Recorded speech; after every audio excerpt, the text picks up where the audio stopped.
یہ کہتے ہیں کہ انسانی بالوں کی وگ کا کاروبار کرنا کیسا ہے؟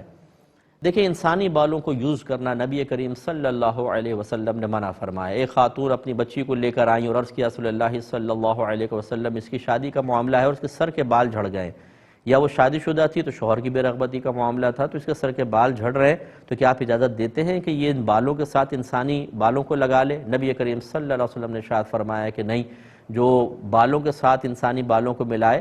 مفہوم بیان کر رہا ہوں، الفاظ دوسرے تھے لیکن مفہوم یہی ہے کہ جو عورت انسانی بالوں کو اپنے بالوں کے ساتھ ملائے اس پر اللہ کی لعنت ہے۔ تو نبی کریم صلی اللہ علیہ وسلم نے اس کو سختی سے منع فرمایا، لہٰذا انسانی بالوں کو کی وگ نہیں ہو سکتی ہے۔ ہاں، اگر جیسے مطلب بال اگانے ہوتے ہیں، اپنے ہی بال لے کر اس کو مختلف جگہ لگا کر